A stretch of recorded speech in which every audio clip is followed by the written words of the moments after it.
রূপনগরের মোড়ল ছিল খুব ধনী আর সরল সাদাসিধে মানুষ। মোড়লের একমাত্র মেয়ে পূজা ছিল খুব সুন্দর আর অহংকারী। বাবার সম্পত্তি আছে বলে তার পা যেন মাটিতেই পড়তো না। তাই মোড়ল তার এমন মেয়েকে বিয়ে দেওয়া নিয়ে খুব চিন্তা করত। আর ওই গ্রামে বিজয় নামে একটা ছেলে বাস করত। তার বাবা মা কেউ নেই। সে প্রতিদিন জঙ্গল থেকে কাঠ কেটে কাঠ বিক্রি করে পয়সা উপার্জন করত। আর সে তার উপার্জনের থেকে কিছু পয়সা নিয়ে গরিব দুঃখীদের সাহায্য করত।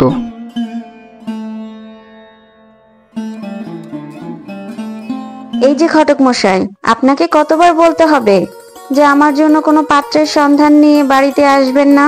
আপনি যেমন তেমন পাত্রের খোঁজ নিয়ে বাড়িতে চলে আসেন, আর অমনি আমার বাবাও সবাইকে তার মেয়ের জামাই হিসেবে পছন্দ করে বসে। কি বলছো কি তুমি পূজামা? যে সে পাত্র আমি তোমার জন্য পছন্দ করে আনতে পারি নাকি? একেবারে শহরের নামকরা বড় বড় চাকরিজীবীদের পছন্দ করে এনেছি। এবারে তাদের মধ্যে থেকে কাউকে না কাউকে তোমার পছন্দ হবে। রাখুন তো আপনার ওইসব চাকরিজীবীদের কথা। চাকরি মানেই হলো পরের চাকরগিরি করা, আর আমার জন্য আপনি এমন একটা চাকর ধরে এনেছেন। না না, এমন ছেলে আমি চাই না। আমার বর হবে সবার মালিক, সে সবাইকে হুকুম করবে, আর আমিও মহারানীর মতো হুকুম করব। পূজা মা, তুমি তো অনেক কথাই বললে, এবারে তুমি ঘরে যাও মা। আমি আলাদা করে কিছু কথা বলতে চাই ওনার সাথে। হ্যাঁ বাবা, হ্যাঁ, এবারে তুমি ঘটক মশাইয়ের সাথে কথা বলো আর ওনাকে সবকিছু বুঝিয়ে বলে দাও। তুমি তো জানো তোমার মেয়ের পছন্দ অপছন্দের ব্যাপারে, তাই না?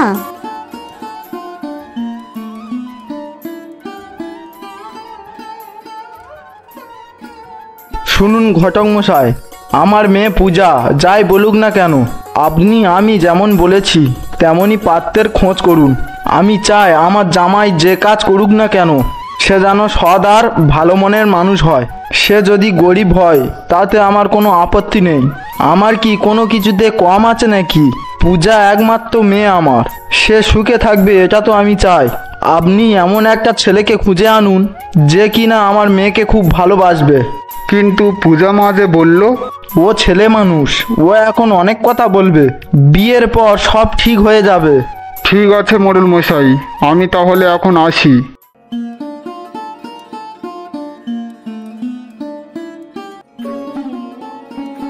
আজ কাজ বিক্রি করে আমি অনেকগুলো পয়সা পেয়েছি, কিন্তু এত পয়সা দিয়ে আমি কি করব?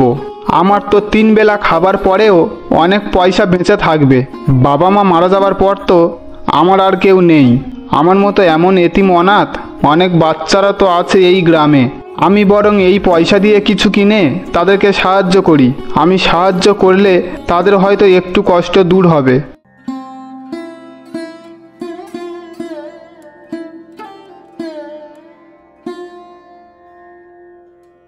দাদা, ছোট ছোট বাচ্চা ছেলে মেয়েদের জন্য আমাকে কিছু জামা কাপড় দিন তো। আচ্ছা দিচ্ছি, তবে হ্যাঁ, আমি কিন্তু কোনো জিনিস বাকিতে বিক্রি করি না। বাকি চাইলে আমি কিন্তু কোনো জিনিস দিতে পারবো না। না না, বাকি দিতে হবে না, আমি পয়সা এনেছি। আমার উপার্জনের টাকা দিয়ে আমি জামা কাপড় কিনতে এসেছি। অনেকগুলো জামা কাপড় লাগবে, আমাকে দিন। এতগুলো বাচ্চা ছেলে মেয়েদের জামা কাপড় নিয়ে কি করবে? আসলে আপনারা তো জানেন, বাবা মা মারা যাওয়ার পরে আমার 3 কুলে কেউ নেই। আজ আমি কাজ বিক্রি করে অনেক পয়সা পেয়েছি। এই পয়সা আমি রেখে কি করব বলুন? আমার চলার মতো পয়সা রেখে বাকি পয়সাগুলো দিয়ে গ্রামের গরিব বাচ্চাদেরকে জামা কাপড় আর খাবার উপহার দিতে চাই। বাহ, খুব ভালো কথা। এই নাও জামা কাপড়। দাঁড়াও, তোমার সাথে আমার কিছু কথা আছে। আচ্ছা, তোমার নাম কি? আমার নাম বিজয়। আর আপনি কে? আপনাকে তো ঠিক চিনতে পারলাম না। আমি এই গ্রামের মোড়ল। আমি এই গ্রামের মোড়ল হয়েও তোমার সামনে আজ নিজেকে খুব ছোট লাগছে, কারণ আমাদের এত সম্পত্তি থাকার পরেও আমাদের মনটা এত বড় নয়। এতক্ষণ তোমাকে দেখলাম, তোমার এই দানশীল মনোভাব দেখে তোমাকে আমার খুব ভালো লেগেছে। আমি তোমার উপরে ভীষণ খুশি হয়েছি। সারা জীবন এমনই থেকো। ছি ছি মোড়ল মশাই, আপনার সঙ্গে আমার তুলনা করবেন না। কোথায় আপনি আর কোথায় আমি? আমি তো আমার উপার্জনে সামান্য কিছু পয়সা দিয়ে গ্রামের ছেলেমেয়েদেরকে খুশি করতে চেয়েছি মাত্র। ঠিক আছে, তুমি কাল একবার আমার বাড়িতে আসতে পারবে? তোমার সাথে আমার কিছু দরকারি কথা আছে। আমার সঙ্গে আপনার দরকারি কথা? আচ্ছা মোড়ল মশাই, আমি যাব। এখন আমি আসি।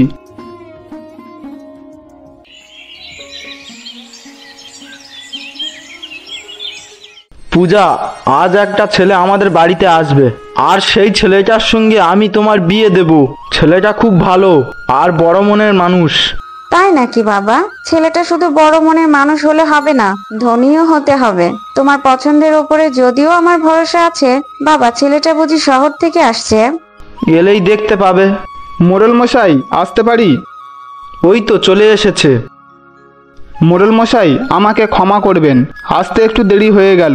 আসলে বাজারে গিয়ে কাজ বিক্রি করতে একটু সময় লেগে গেল, তাই আসতে দেরি হলো। বলুন মোড়ল মশাই, আমার সঙ্গে আপনার কি দরকারি কথা আছে? আপনার বাড়িতে কি কোনো গাছ বা কাঠ কাটতে হবে? না না, সেসব কিছু না। এই যে আমার মেয়ে পূজা, ওর সঙ্গে তোমার আগে পরিচয় করিয়ে দিই। বাবা, এসব কি বলছো তুমি? ভেবেচিন্তে কথা বলছো তো, নাকি তুমি আমার সঙ্গে মজা করছো? এই ছেলেটার সঙ্গে তুমি আমার পরিচয় করিয়ে দেবে মানে? এটা তো একটা কাঠুরিয়া বলে মনে হচ্ছে। শুধু পরিচয় করিয়ে দেব না, ওর সঙ্গে আমি ঠিক করেছি তোমার বিয়ে দিব। এসব কি করে হতে পারে? এই সামান্য কাঠুরিয়াকে আমি বিয়ে করব? ছেলেটা কাটুরিয়া হলে কি হবে? ছেলেটা সৎ পথে রোজগার করে, আর ছেলেটার মনটা অনেক বড়, তোমাকে অনেক সুখে রাখবে। আর আমিও ওর সঙ্গে তোমাকে বিয়ে দিব। আচ্ছা বিজয়, তুমি আমার মেয়েকে বিয়ে করবে তো? আপনার কথা আমি কিভাবে অস্বীকার করব বলুন?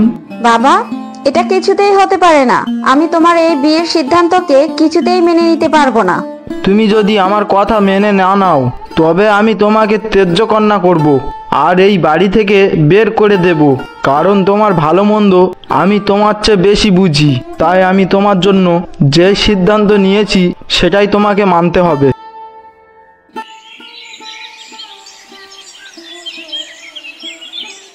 এই শোন কাঠুরিয়া, আমি শুধুমাত্র আমার বাবার কথায় বাধ্য হয়ে তোকে বিয়ে করেছি, কিন্তু তোকে আমি কখনো মন থেকে আমার স্বামী হিসেবে মেনে নিতে পারবো না। তাই তুই নিজেকে আমার কাছে স্বামী হিসেবে দাবি করবি না, বুঝলি? আচ্ছা ঠিক আছে, তাই হবে। এটা কি হলো? এই কাঠুরিয়া আমাকে কিছু না বলে চলে গেল, কিন্তু কেন? ওকে আমাকে উপহাস করলো? ওর কত বড় সাহস! ও আমাকে উপহাস করে চলে গেল।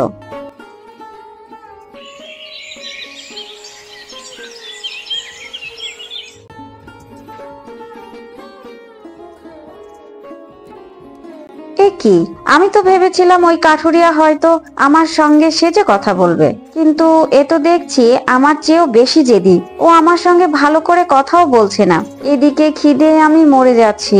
ওর সঙ্গে আমি কথা বলবো না বলে ওকে বলতেও পারছি না আমার খিদের কথা। কিন্তু আমি আর কতক্ষণ না খেয়ে থাকবো? কোথায় থাকে এই বাড়ির খাবার দাবার, গিয়ে দেখি তো।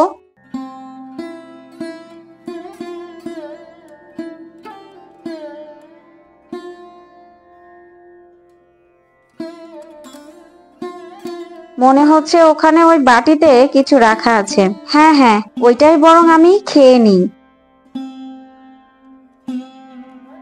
সারাদিন আমি কি খেলাম না খেলাম সেই সব খোঁজ নেবার মতো কি কেউ আছে?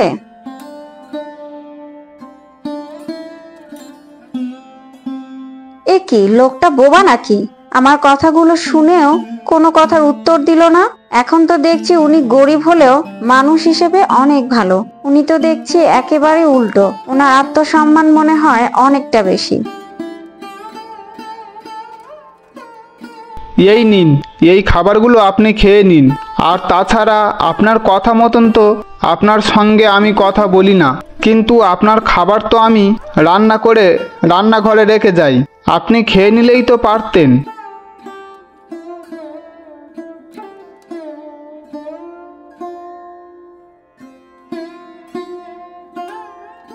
বাহ, কাঠুরিয়া তো দেখছি খুব ভালো রান্না করে।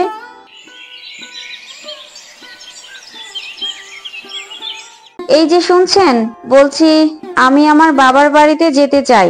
আমাকে আপনি সেখানে রেখে আসতে পারবেন? বেশ, আপনি রেডি হয়ে থাকবেন, আপনাকে আমি সেখানে দিয়ে আসব।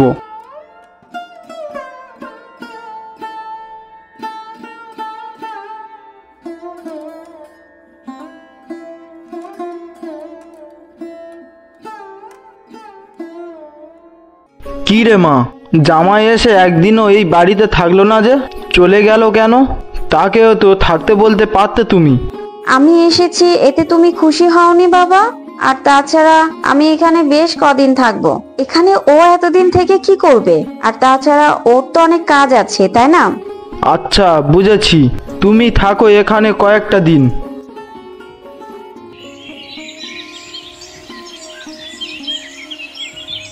এ কি, লোকটা একবারের জন্য আমার খোঁজও নিচ্ছে না, আমাকে দেখার জন্য এই বাড়িতেও এলো না। সে কি আমার কথা ভুলে গেছে, নাকি আমাকে সে সারা জীবনের মতো এই বাড়িতেই রেখে গেছে?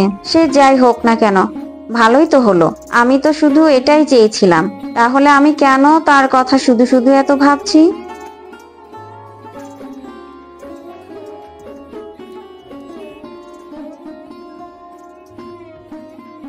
বাবা বিজয়, এসেছ তুমি? আমি তো ভেবেছি তুমি তোমার বউ শ্বশুরকে ভুলে গেছো। না না, তা নয়। তা বউকে নিয়ে যেতে এসেছো বুঝি? তুমি যখন এসেই পড়েছো তখন কয়েকটা দিন এখানে থেকে যাও। না না মোড়ল মশাই, আজ আমি আপনার কথা রাখতে পারবো না। আপনার কথা রাখতে আমি আপনার মেয়েকে বিয়ে করেছিলাম। তবে আমার মনে হয় এই বিয়েতে আপনার মেয়ের জীবন সুখী হবার চেয়ে আরও নষ্ট হয়েছে। তাই আজ আমি আমার বাড়িতে থাকা তার শাড়ি কাপড় চোপড় সব ফেরত দিতে এসেছি, আর আমার জীবন থেকেও মুক্তি দিতে এসেছি। তারপর আমি চলে যাব। আমি এখানে থাকতে আসিনি। এ কি, তুমি এসেছো? এই নাও তোমার জিনিসপত্র, তোমাকে ফিরিয়ে দিয়ে গেলাম, আর আমার জীবন থেকেও তোমাকে মুক্তি দিয়ে গেলাম। এখন থেকে তুমি মুক্ত। তোমাকে আর আমার সঙ্গে আমার ভাঙা বাড়িতে ফিরে যেতে হবে না। আমাকে নিয়ে যাবে না তোমার সাথে? তুমি আমার স্বামী, তুমি যেখানে যাবে আমি তোমার সাথে সেখানেই যাব। এতদিন আমি ভুল বুঝে ভুল কাজ করেছি, তবে তোমার থেকে দূরে থেকে আমি তোমার কথা বারবার ভেবেছি, আর আমার ভুলটাও আমি বুঝতে পেরেছি। আমাকে তোমার বাড়িতে ফিরিয়ে নিয়ে চলো, সেখানে আমি তোমার সাথে সংসার করব। এসব তুমি কি বলছো? এসব কথা তুমি মন থেকে বলছো তো? আমি তোমার সংসারেই থাকতে চাই। হ্যাঁ হ্যাঁ, আমি সত্যি সবকিছু মন থেকে বলছি। আমি একেবারে নিজেকে পাল্টে নিয়েছি। আমি বুঝতে পেরেছি কোনটা ভুল আর কোনটা ঠিক। আসলে সত্যিকারের সৎ মানুষের সাথে থাকাটা অনেক ভাগ্যের ব্যাপার, আর তাই আমি তোমার সাথেই থাকতে চাই। আজ আমার মনে হচ্ছে আমি সেদিন কোনো ভুল করিনি। যা মা যা, তুই তোর সংসারটা গুছিয়ে নে, আর আমি তো আছি। বন্ধুরা, আমাদের এই ভিডিওটি তোমাদের কাছে কেমন লেগেছে? যদি ভালো লেগে থাকে তাহলে ভিডিওতে একটা লাইক, কমেন্ট আর সাবস্ক্রাইব করতে ভুলবে না। দেখা হচ্ছে পরবর্তী নতুন কোনো গল্প নিয়ে। ততক্ষণের জন্য সবাই ভালো থাকবে, সুস্থ থাকবে।